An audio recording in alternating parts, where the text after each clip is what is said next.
Hey! Hi! How you doing? This is the Gamertron. Welcome back to the Gamertron show, and this has been a long time coming.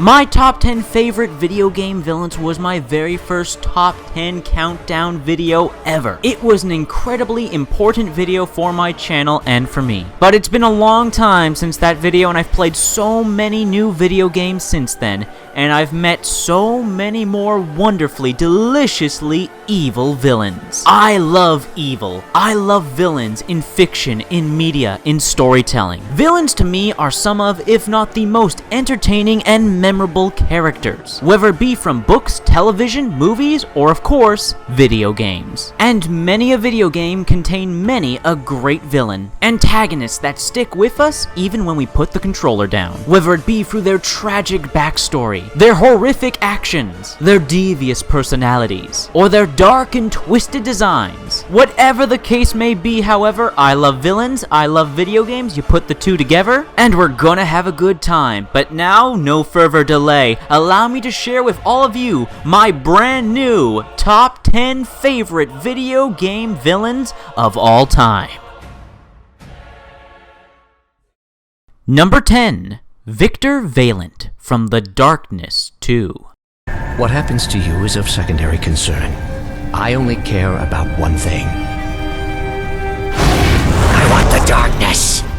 Victor is the leader of the mysterious cult calling themselves the Brotherhood. Formed over 100 years ago, their original intentions were to hunt down and destroy the evil entity known as the Darkness, until they themselves were corrupted by the entity. And throughout the events of The Darkness 2, Victor now leads the Brotherhood in an attempt to find and harness the power of the Darkness for himself, for the purpose of, what else? World domination. But to do that, they're going to need to get through the current host of the Darkness, Jackie Estacado. Throughout the story, Victor insists that he is only thinking of Jackie's safety, claiming the Darkness is too powerful for him to control. He frequently scolds Jackie for being persistent and irrational, and portrays his violent deeds as acts of desperation. However, this is merely a facade, as his sadistic tendencies occasionally let themselves be seen. He orders Jackie's aunt to be killed in an unnecessarily gruesome manner, and smiles gleefully as he encases Jackie in an Iron Maiden. He expresses a strong disrespect towards Jackie,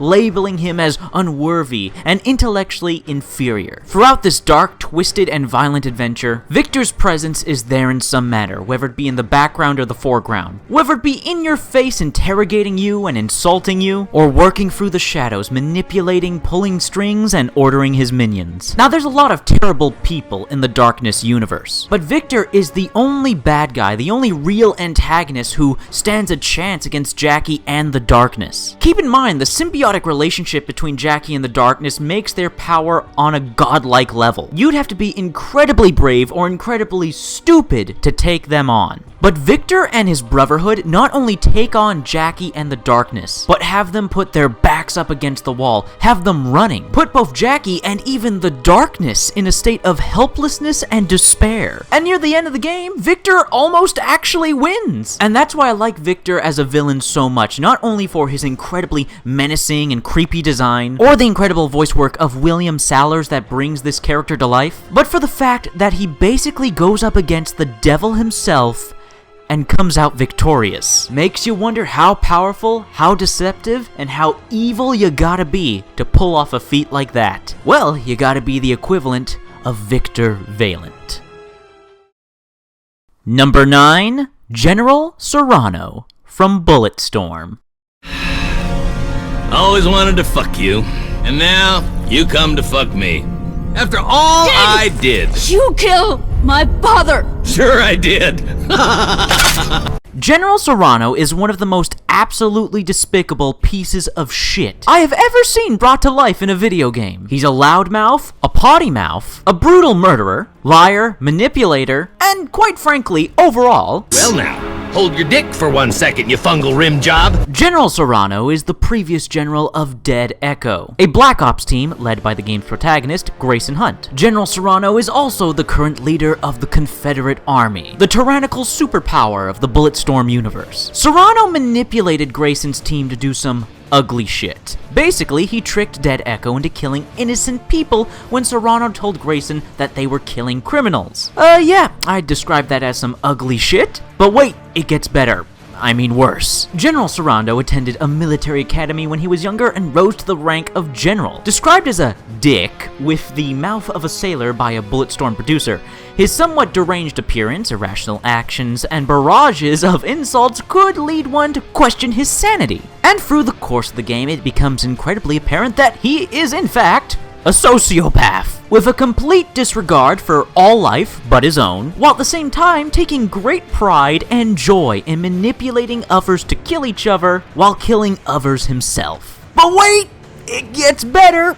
I mean worse. There's a point in the game Bulletstorm where you are forced to partner with Serrano and he becomes an NPC ally. And as much as you want to kill him, you need him alive for plot purposes. And throughout your journey partnered with Serrano, he does nothing but insult you, berate you, guilt trip you, and it's absolutely glorious. General Serrano is a great villain not because he's tragic or relatable. He's a great villain because he's an absolute scumbag and you love to hate him. He's just so absolutely despicable that you're alongside Grayson Hunt and the other protagonists in the game in wanting to kill the shit out of him. General Serrano, everybody. What else is there to say but... Hold your dick for 1 second, you fungal rim job. Number 8. Jonathan Irons from Call of Duty Advanced Warfare. So let's be clear. I am here to solve the world's problems.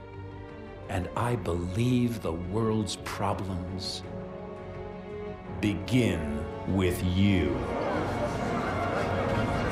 What is this madness? A Call of Duty villain on a top 10 villains list that isn't Vladimir Makarov or Raul Mendez? Gamertron, you must be going mad. Mad, I say. Please? Hear me out. Call of Duty Advanced Warfare has an actually pretty good single-player campaign. And one of the many positives of that campaign is the game's main villain, Jonathan Irons, played by, well, you know who, Kevin Spacey. Kevin Spacey plays a villain in a video game that already elevates Jonathan Irons up to a whole other level of quality. I mean, I really shouldn't need to explain much else because it's Kevin Spacey, but for the heck of it, I will. Jonathan Irons is a strict man of principle, believing that his way of fighting wars is the only way to achieve peace in this lifetime. In pursuit of this goal, he is willing to use whatever means at his disposal, no matter the cost. As the president and CEO of the Atlas Corporation, Irons doesn't see it as a military force for hire. He sees it as a superpower capable of changing the world,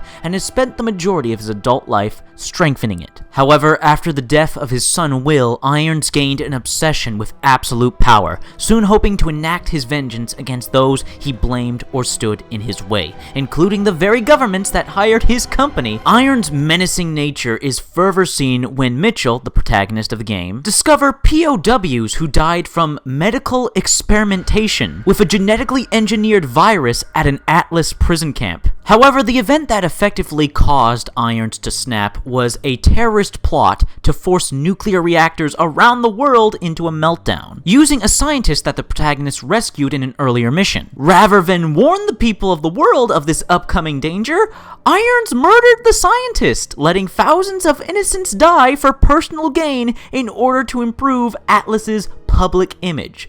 He justifies these acts as stating that the casualties were a necessary sacrifice. Even in his last moments, Irons felt no remorse for his actions, dying a power-hungry madman who believed he could save mankind from inevitable destruction. Before Mitchell, the main protagonist, betrays Atlas, Irons seemed to hold Mitchell in high esteem and often referred to him affectionately, calling him "my boy," and remarking the similarities between Mitchell and his deceased son, Will. Now, Jonathan Irons' actions are unacceptable. He's responsible for the deaths of millions of people, but if you listen to his words, you can understand his perspective. You see the good he wants to achieve. Unfortunately, he wants to achieve that good through brutal and evil means. He is, without a doubt though, a charismatic character. Thanks to, in every way, Kevin Spacey's performance, providing Jonathan Irons with a commanding and powerful presence. He is the star of the show in Call of Duty Advanced Warfare's single-player campaign, and is one of my favorite villains from the Call of Duty franchise and one of my favorite villains in all of video gaming. But come on, it's Kevin Spacey, what do you expect? Number 7. Dr. Nefarious, from the Ratchet & Clank video game franchise. Part of me wants to let you live long enough to find out. The other part really wants to kill you. You know, for old time's sake. Decisions.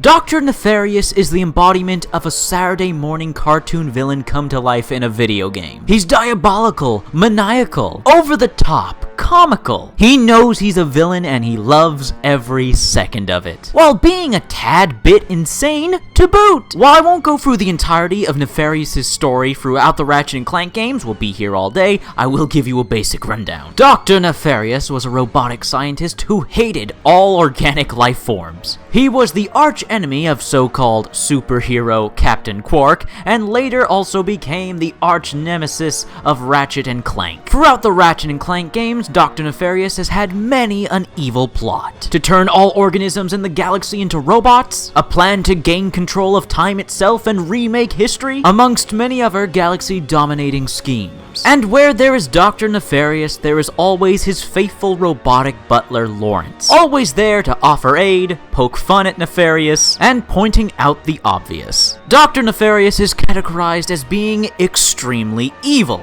No duh. Eccentric, maniacal, and insane. Again, no duh. He has absolutely no remorse in his actions and cares only for his personal gain. He shows enjoyment in his diabolical endeavors, his treatment of alien races that come to his aid, enslaving them after they saved him, displays his cruelty, his disregard for the affections of female robots that are obviously into him, displays just how very cold and uncaring he is. He has complete impatience for his servants failing him, constantly double-crosses his allies and minions, and hates, and I mean hates, all organic life. Does anything I have described here sound familiar? Like a cartoon villain or two? From Saturday mornings long past? These crazy, over-the-top, super obviously evil villains that know they're villains, express that they're villains, and enjoy being villains? Something only possible in a cartoon. And that's what I like so much about Dr. Nefarious. He's evil, but he's classic cartoon evil. Which, even though he's doing horrible, evil things, trying to take over the galaxy, murdering innocents, destroying planets, enslaving species, backstabbing and double-crossing, despite all of that, because of his over-the-top, wonderfully cartoony nature, and the stellar and entertaining voice performance of Armin Shimmerman bringing the character to life, Armin Shimmerman also voicing Andrew Ryan from BioShock, Dr. Nefarious is able to come off as incredibly likable and entertaining for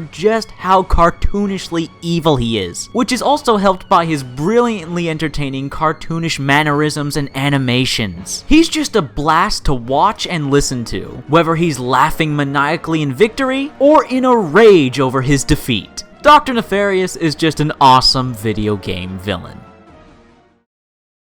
Number 6. Cain, from the Command & Conquer video game franchise. In the name of Cain! Cain lives!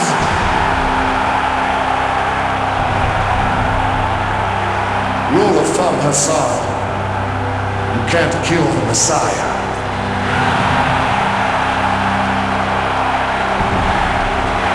Cain is the charismatic and absolute leader of the Brotherhood of Nod. Little is truly known about Cain. Many of his followers draw a direct connection between him and the Abrahamic figure of Cain, which he does not go out of his way to confirm or deny. Considered a charismatic and brilliant sociopath by the outside world, Cain is seen by his followers as a holy figure and a messiah. Cain is widely considered to be a highly intelligent and cunning man, possessing extreme charisma, most sources placing his IQ at 192 at the very least, vastly above genius level, allowing him to unite the Brotherhood of Nod under his supreme authoritarian rule. He is a master at propaganda and information warfare, as well as manipulation and control. Cain's own messages may reflect his reputed charisma, speaking with a confident, deep voice. Cain is undoubtedly ruthless, showing little regard for ethical constraints when they stood in the way of his goals,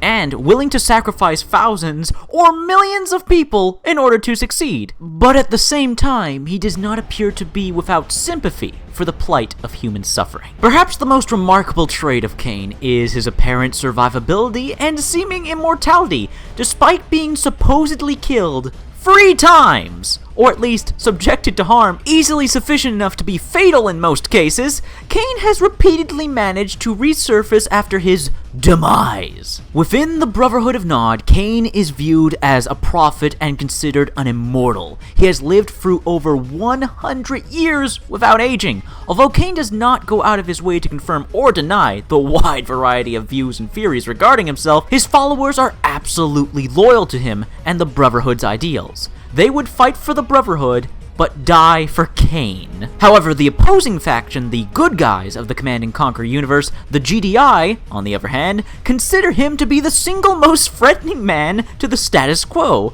and consistently wages war against the Brotherhood of Nod to remove him and any and all chances he may have to interfere with worldwide peace. Cain is a fantastic villain for many reasons, one of the most prominent being the performance of Joseph Kukan as Cain himself. Joseph Kukan's performance is goddamn legendary. Despite everyone else in the Command & Conquer video games during the live-action cutscenes either hamming it up, having fun with the roles, taking them semi-seriously, Mr. Kukan is 100% invested in this. When he starts playing Cain, he's not just playing Cain anymore, he is Cain. He brings this character to life. He makes Cain seem real and provides such an incredible performance and gives Cain so much charisma, so much power that even though Cain is technically the bad guy, you can't help but want to follow him. I'm serious, even though the Brotherhood of Nod is a fictional organization and Cain's not a real person,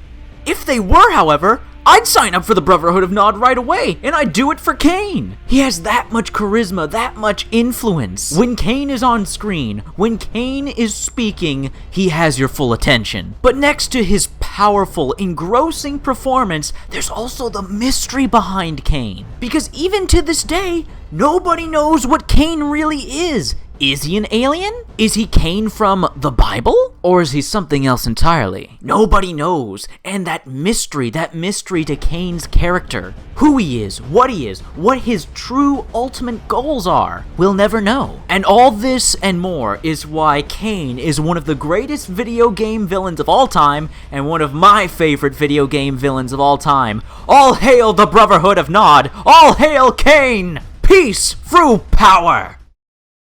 Number 5. Harbinger and the Reapers, from the Mass Effect video game franchise. You fight against inevitability, dust struggling against cosmic winds. This seems a victory to you, a star system sacrificed. But even now, your greatest civilizations are doomed to fall. Your leaders will beg to serve us. Now this would be the part of the video where I explain to you what Harbinger and the Reapers are, but lucky me, the Mass Effect games have in-game codexes with narration, so take it away, Mass Effect narrator! A myth common to several cultures in the galaxy, Reapers were once imagined as space monsters that consumed entire stars. Archaeologists who searched for the sources of such myths found little besides the themes of all-consuming devils that are common to primitive cultures. Although accurate information about the Reapers remains scarce, the galaxy now knows that the Reapers are not a myth. They are a real and devastating threat. The Reaper called Harbinger is believed to be the oldest and largest in the Reaper Armada.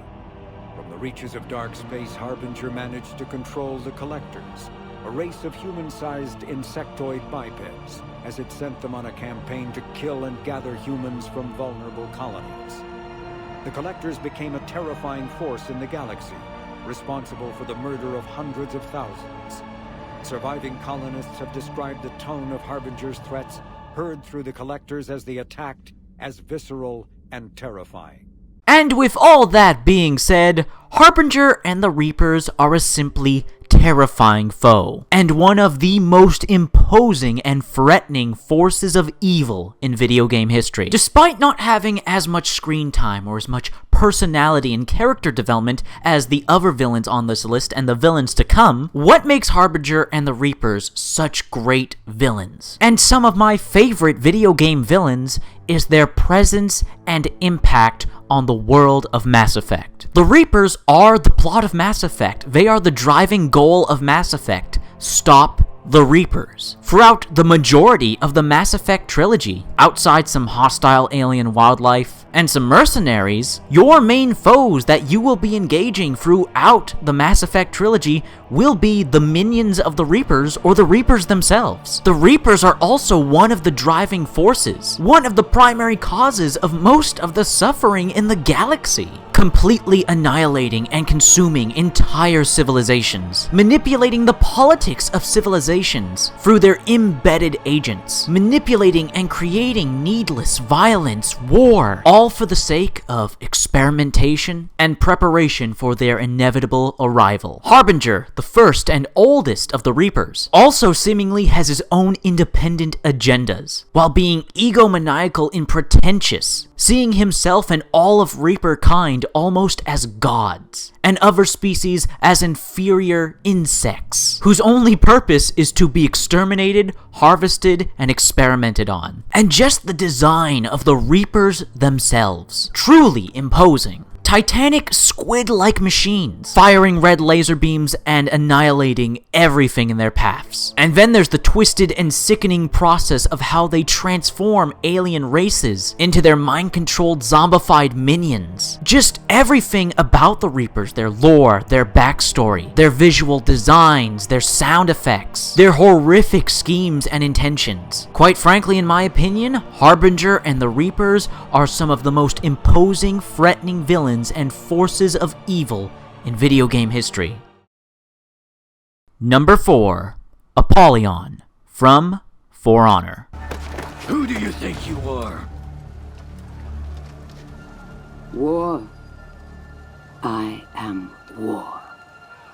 The undisputed warlord of the Blackstone Legion, through her, the Blackstones have come to rule Ashfeld, home of the Knights. She admires the warriors of all three factions, Knights, Samurai, and Viking, but is disgusted that they have begun setting aside their warring ways in favor of peace. She intends to start a new age of war by turning the three factions and their leaders within each faction against each other. She wishes to usher in, as she calls it, an age of wolves, viewing the groups that are willing to go to war as wolves, who will fight each other for survival, and the ones who favor peace are sheep waiting to be slaughtered. When you first see and hear about Apollon, you assume she's just batshit insane. However, if you look into her backstory, as messed up as her methodology and her perspective is, if you look at her past, you can kind of understand how she became who she is. As a young girl, her village was raided by Vikings, and she was one of the very few survivors. It proved to just be one of the many horrors she would witness, and each one demonstrated to her clearly in her mind what the world demands of those who would live in it. There are predators, and then there are prey. Humans are unique in that they decide which they are.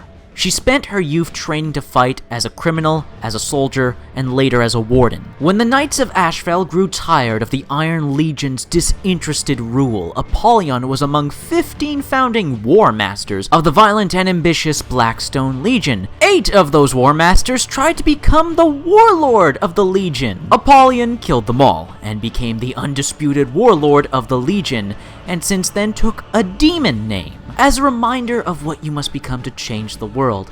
Fun fact, Apollon in Greek translates to the Destroyer. How fitting! What makes Apollon such a unique character and villain, one of my favorite video game villains, is her unique perspective and outlook on the world. As an outsider looking in, Apollon looks like a madwoman, an insane person. She wants war and death and violence all for the sake of, well, war, death, and violence. But throughout the near entirety of Apollon's life, since she was a little girl, all she's known is war, death, and violence. Her personality, her mentality, her perspective were all built upon that. That's all she's ever known. So when peace actually starts to settle and form in the world of For Honor, to Apollon, this is wrong. This is weird. This is strange. This is not how the world is supposed to work. She sees peace as weakness. She sees war. She sees battle. She sees killing as the natural order, as the way of the world, as how human beings are supposed to act. All she's known in her life is that the strong survive and the weak are preyed upon by the strong. So Apollon became the strongest there is, killing everyone in her path, not because she saw it as right or wrong. She saw it as just as how the world works. And so when peace starts to form across the land, and the 1,000-year war between the free factions finally stops, she begins to plot and scheme and put these plans into motion to get the knights, the Vikings, and the samurai fighting again. And she succeeds! She starts another war! And even as her fortress is crumbling around her, and her army is getting slaughtered, she's not upset, she's not depressed, she's not angry about this. She's happy. To Apollon, war, violence, death, battle. She doesn't see struggle, she doesn't see suffering, she just sees the natural order and how things are supposed to be. On top of that brilliant and unique perspective and take on a villain, Apollon has an awesome badass design. She's basically a female Darth Vader if Darth Vader was a knight, and a badass warrior chick. Seriously, I love the design of Apollon's armor. She just looks so badass. On top of that, an incredibly well done and engrossing voice performance by Catherine Kidd, who really brings the character to life. She is Apollon, and Apollon, the warlord of the Blackstone Legion, the antagonist of For Honor, is one of my favorite video game villains of all time. Number 3, Handsome Jack from Borderlands 2. I can't just have some psychopathic murderers getting to the vault before I do. I mean, don't get me wrong, it's cute that y'all think you're the heroes of this little adventure, but you're not. Jack is the president of the Hyperion Corporation, who takes control of the planet Pandora, making himself its self-imposed dictator, and is also the self-proclaimed hero of the story. Handsome Jack is one of, if not the most, despicable, vile, deceitful, manipulating, funny, charming, witty, and most memorable villains in video game history. Rising through the ranks of the Hyperion Corporation, thanks to his skills as an engineer, techie, and hacker. Even before Jack became the maniacal supervillain we all know him as, he was already scheming and manipulating others, even before he was president of Hyperion and had an army of robots. Even though Jack wasn't visibly present in the first Borderlands game, it turns out your advisor in the first Borderlands, your guardian angel, was Jack's daughter, and had been using her to manipulate the Vault Hunters in the first game into opening the vault so he could get what was inside it. And afterwards, when he takes control of the Hyperion Corporation by strangling the president, killing him with his bare hands, with all this newfound power at his disposal, he decides to make the planet of Pandora, the set location for the Borderlands universe, into more of a living hell than it already was, killing hundreds,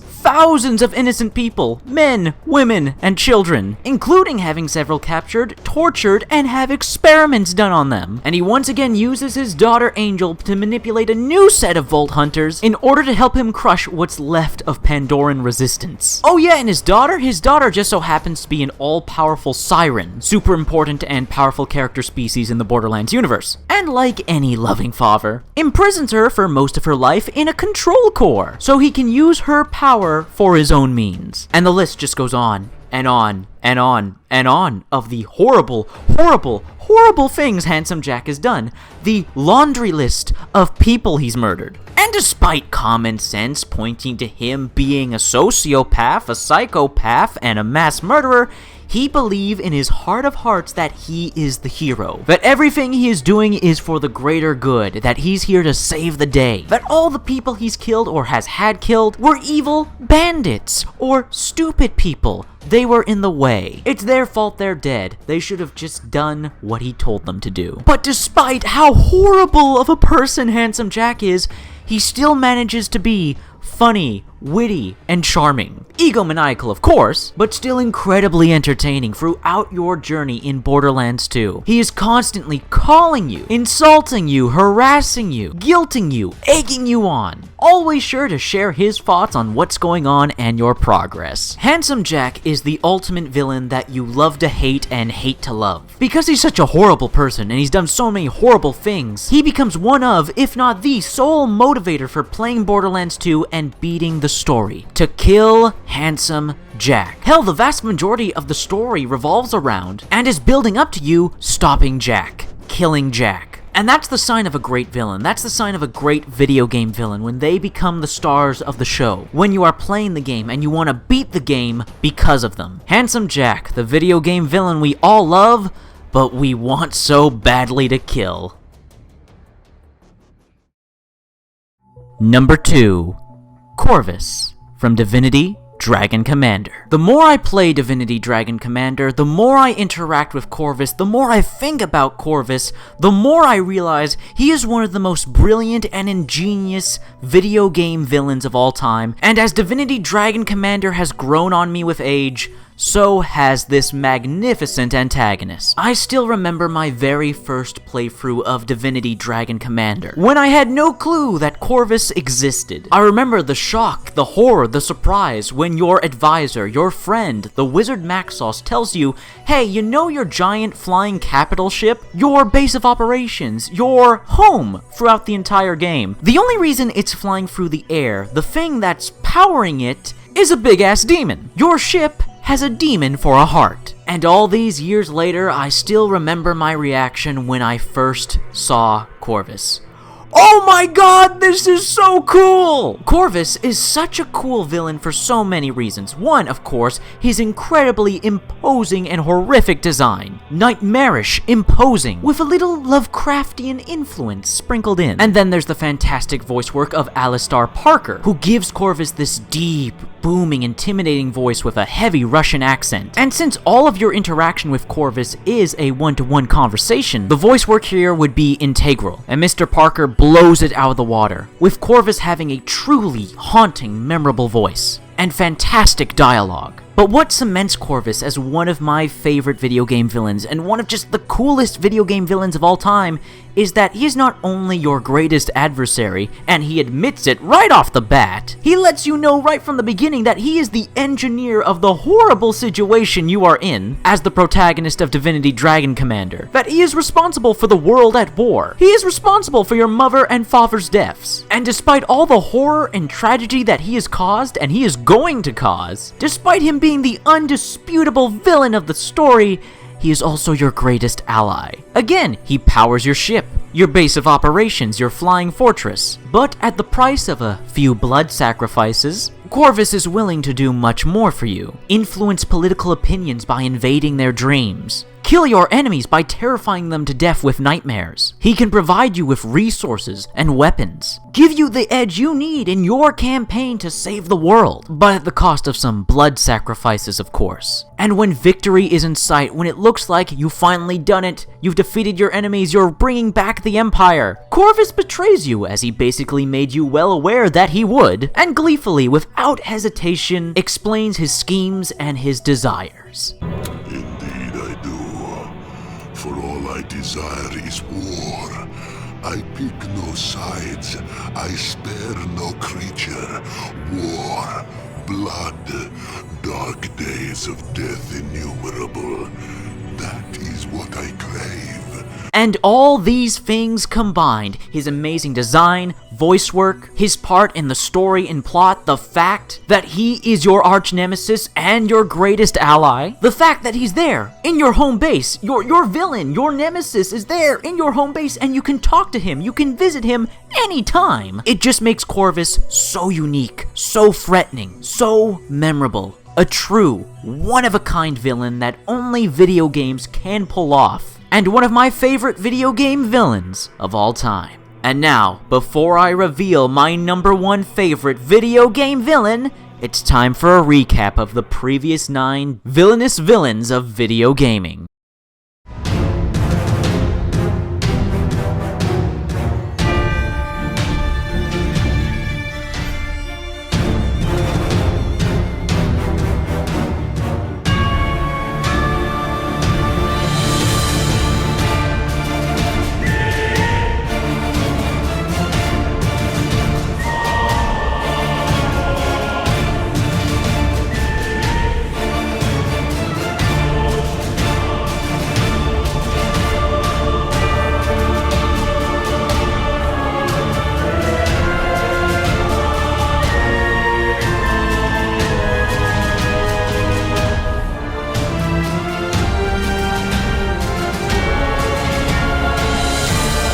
And my #1 favorite video game villain of all time is... Wait!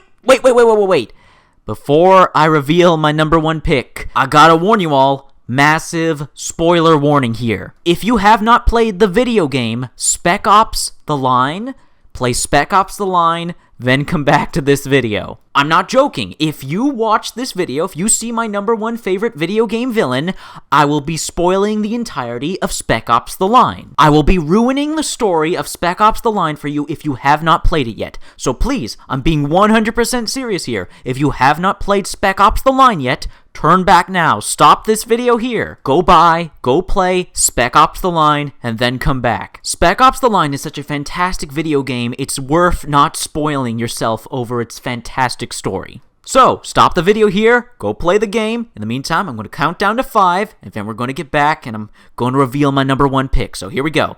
5, 4, 3, 2, 1.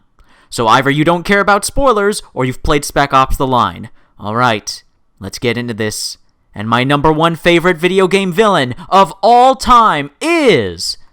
Captain Martin Walker from Spec Ops: The Line. Now some of you are probably going, wait, what? But Martin Walker, he's the playable protagonist. He's the hero of the game. What are you talking about? I'm talking about the line that Walker crossed. Martin Walker is a captain in the United States Delta Force. He is the squad commander of a Freeman team. He was sent to Dubai with his squad on a scouting mission after the city of Dubai had fallen to relentless and brutal, overwhelming sandstorms. The city was consumed by the desert. The 33rd Battalion of the United States Army was sent in as a relief effort to help evacuate its citizens. However, things didn't go as planned and the battalion was ordered to pull out. But the battalion's commanding officer, Lieutenant Colonel John Conrad, a man who had saved Captain Martin Walker's life during the war in Afghanistan. John Conrad defied orders to pull out. He and his battalion stayed in Dubai to help, to attempt another evacuation. It was a total failure. All contact with the outside world was lost. And so the US Army sent in Walker on a scouting mission, a simple scouting mission with his squad. We have our orders. Locate survivors, leave the city immediately. Radio command from outside the storm wall. We send in the cavalry, we go home. Simple, right?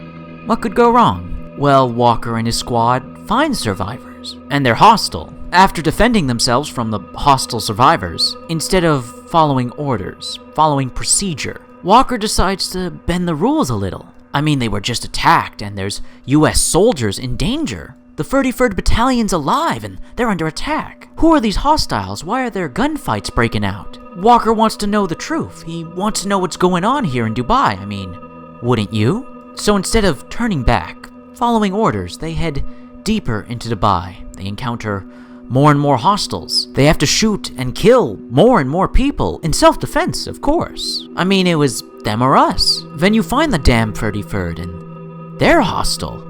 And you have to start shooting and killing American soldiers. Obviously, at this point, the mission's gone foobar. It's time to fall back. It's time to follow procedure, radio command. But Walker, being the leader, the commander of his squad, knows morally, in his head and in his heart, something's wrong here. They can't just leave. They gotta stay. They gotta help. They gotta fight. I mean, that's what his hero, John Conrad, would do, right? And so with their backs against the wall, they've come so far into Dubai, they're so close to the truth. They have to push on, they have to keep going, and then... white phosphorus.